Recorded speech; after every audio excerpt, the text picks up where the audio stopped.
pero masarap. Mwah! I-kiss. Sexy time na.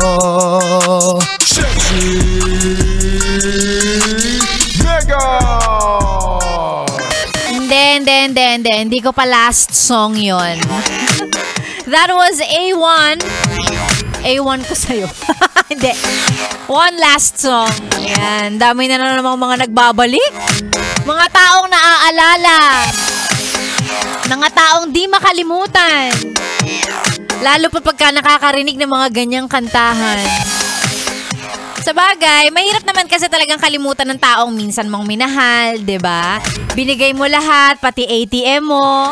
Ang ending, gagastusin lang yung laman, hinuhututan ka lang naman. Diyos ko!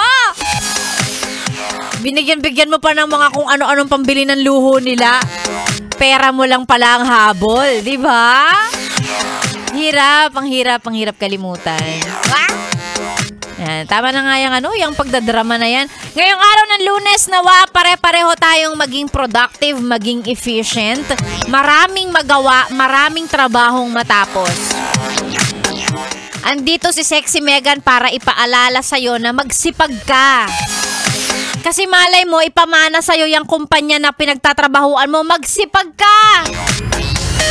Huwag ka umuwi, huwag ka kumain, huwag ka magpahinga.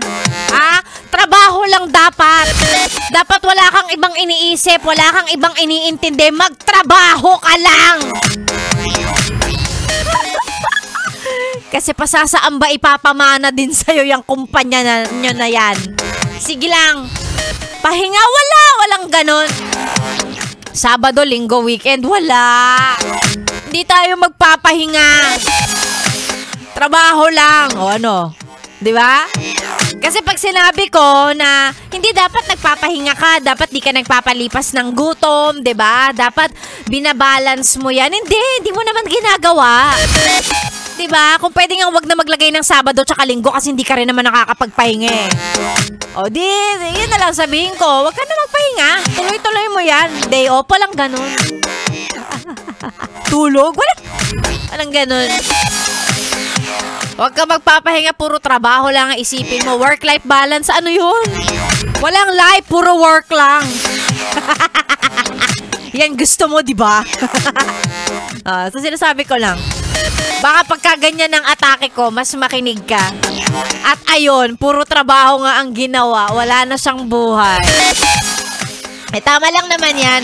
Ngayong araw ng Lunes, di ba? Dapat marami kang, kumbaga maging maganda ang simula ng Lunes mo. Marami kang magawa, marami kang maasikaso, work tayo, ganyan. Ay, puro pagpapanggap. Charot. Ayan, sa lahat ng mga nagtatrabaho, kung nasa opisina ka, pwede mong i-shout out ang mga kapwa mong hindi alam. Ha? Kung ano ang work-life balance na yan. Sige, ang mga pa-shout out ay isend lang po sa ating Facebook page. Pwedeng sa Yes FM, pwede rin sa page ko. Ikaw bahala kung ano gusto mo.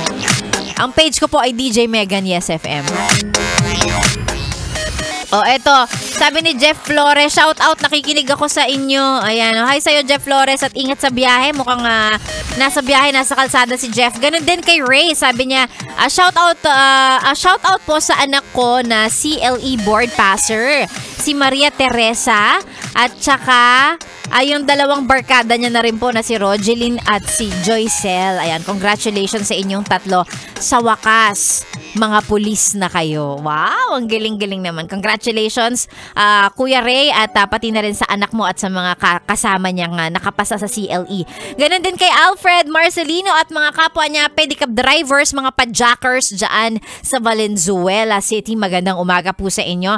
Ganon na rin si Nico Padilla. Sabi niya, hi Sexy Megan, pa-shoutout naman ako. Hello sa'yo. Pati na rin kay Alfredo. Ayan. Hi sa'yo, Alfredo. Maraming salamat. At kay G. Oraro. Good morning. Maraming salamat sa inyong pakikinig. Isend lang again ang mga pa-shoutout sa ating Facebook page, DJ Megan Yes FM, or sa page ng Yes FM Manila. Magkakasama tayo tuloy-tuloy hanggang mamaya pang tanghali sa stasyong masarap pakinggan, Solid 101.1 Yes FM.